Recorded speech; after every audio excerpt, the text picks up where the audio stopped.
There's no feeling more intense than starting over. If you deleted your homework the day before it was due, as I have, or if you left your wallet at home and you have to go back after spending an hour in the commute. If you won some money at the casino and then put all your winnings on red but it came up black. If you got your best shirt dry cleaned before a wedding and then immediately dropped food on it. If you won an argument with a friend and then later discovered that they just returned to their original view. Starting over is harder than starting up. If you're not ready for that, like if you've already had a bad day, then what you're about to go through might be too much. Feel free to go away and come back. I'll be here. Alright, thanks for coming with me on this trip. I'll understand if you have to take a break at any point. Just find a safe place to stop and quit the game. And don't worry, I'll save your progress, always, even your mistakes. This game is a homage to a free game that came out in 2002, titled Sexy Hiking. The author of that game was Jazuo, a mysterious Czech designer who was known at the time as the father of B games.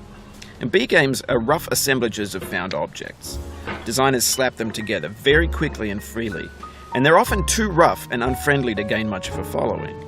They're built more for the joy of building them than as polished products.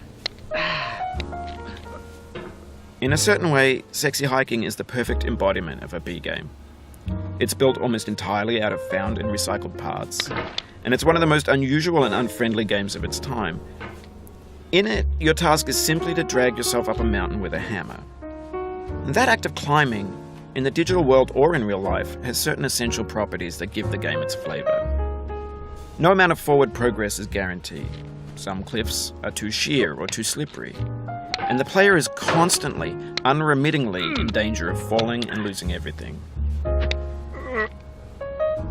Anyway, when you start Sexy Hiking, you're standing next to this dead tree that blocks the way to the entire rest of the game. It might take you an hour to get over that tree, and a lot of people never got past it. You prod and you poke at it, exploring the limits of your reach and your strength, trying to find a way up and over. And there's a sense of truth in that lack of compromise. Most obstacles in video game worlds are fake. You can be completely confident in your ability to get through them once you have the correct method or the correct equipment or just by spending enough time. In that sense, every pixelated obstacle in Sexy Hiking is real. The obstacles in Sexy Hiking are unyielding, and that makes the game uniquely frustrating. But I'm not sure Jazuo intended to make a frustrating game. The frustration is just essential to the act of climbing, and it's authentic to the process of building a game about climbing.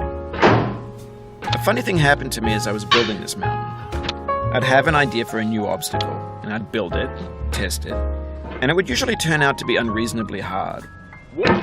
But I couldn't bring myself to make it easier. It already felt like my inability to get past a new obstacle was my fault as a player rather than as a builder. Imaginary mountains build themselves from our efforts to climb them, and it's our repeated attempts to reach the summit that turns those mountains into something real. No.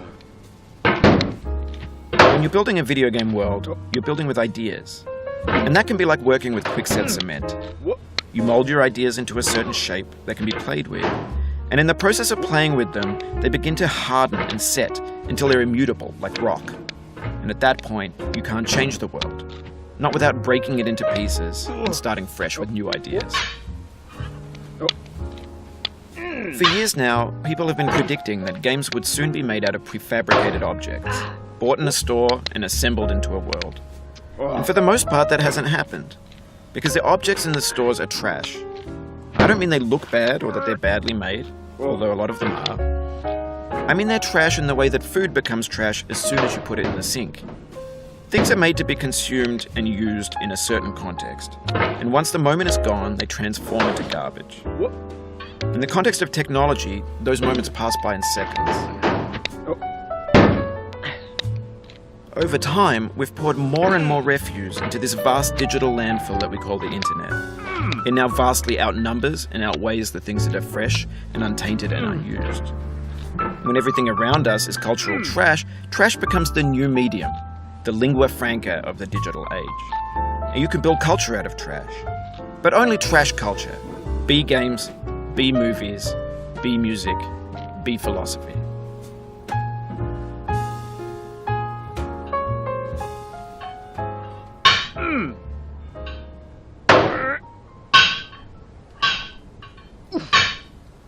Maybe this is what digital culture is. A monstrous mountain of trash, the ash heap of creativity's fountain. A landfill with everything we ever thought of in it. Grand, infinite, and unsorted.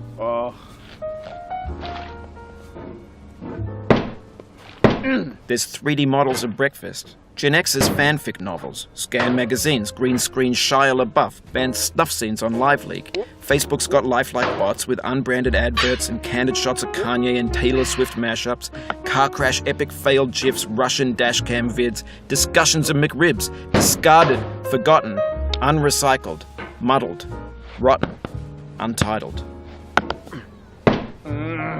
Everything's fresh for about 6 seconds, until some newer thing beckons, and we hit refresh. And there's years of persevering, disappearing into the pile, out of style, out of sight.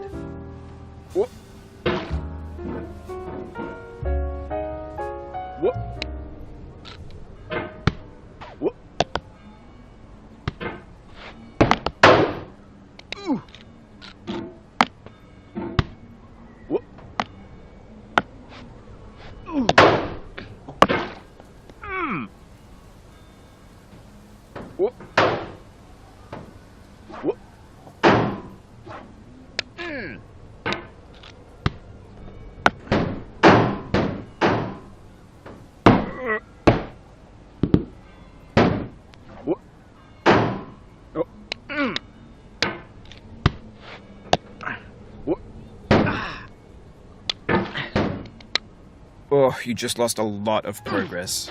That's a deep frustration, a real punch in the gut.